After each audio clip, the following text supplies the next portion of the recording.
This is tutorial 4B Laplace transform question 2. In this question, we are asked to find the Laplace transform of sine bt,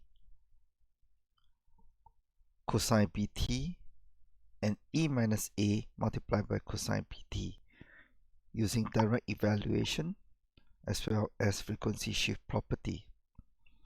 We're however allowed to use this expression over here. The Laplace transform of e minus at equals to 1 over s plus a. Let's begin with the Laplace transform of cosine bt. First, we express cosine bt as sum of complex exponential. This is from ejbt is equals to cosine bt plus j sine bt, as well as e minus jbt equals to cosine bt minus j sine bt. When we add these two complex exponential up,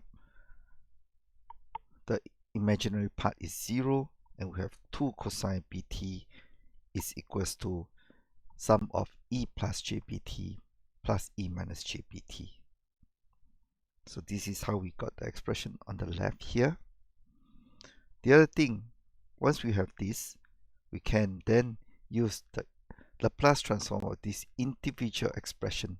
Since the Laplace transform is a linear operator, it basically means that we can act on the Laplace transform of this individual expression over here.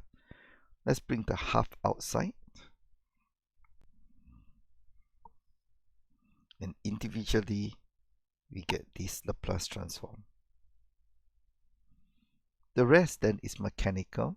We want to have the common denominator, so we basically multiply the top numerator 1 times s plus jb. This numerator is 1 times s minus jb. We get the numerator on top, and then we see that this cancels, and we have actually 2s, but because we have divided by 2, our numerator becomes s. In the denominator, we have s squared plus b squared if you open up this expression. So finally, this is the Laplace transform of cosine bt. We now do the similar approach to sine bt.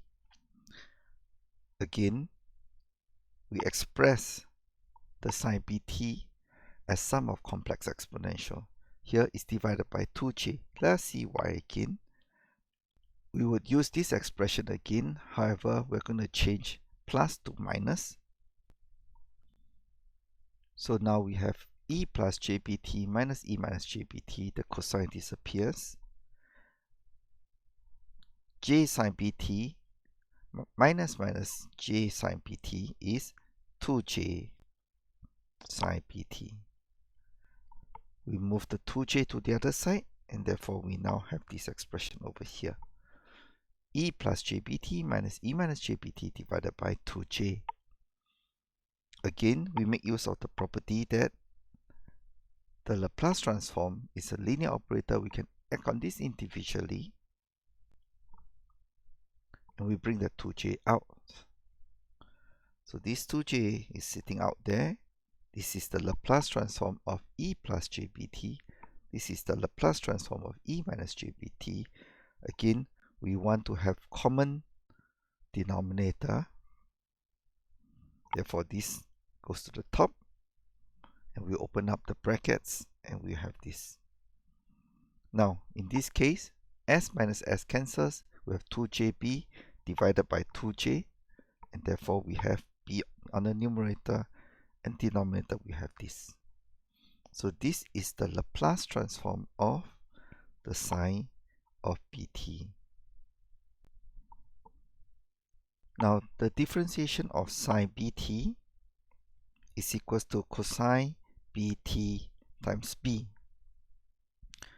If we now want to use the property of the differentiation to get the Laplace transform of the cosine bt, what we need to do is apply this expression over here. Let us assume that we have 0 initial condition, so simply we are multiplying S by Fs. But because we are now, when we do differentiation of sine, we have an extra b here, which is not in the original cosine bt. We need to divide it by 1 over b. This gives us s over s squared plus b squared, as what we have over here. So in this example, we could have started the Laplace transform of sine bt using direct evaluation, using the property of differentiation to get the cosine bt. This shows us the power of the properties in Laplace transform. In the next video, we'll answer question 2b of Laplace transform of e minus at cosine bt using the frequency shift property.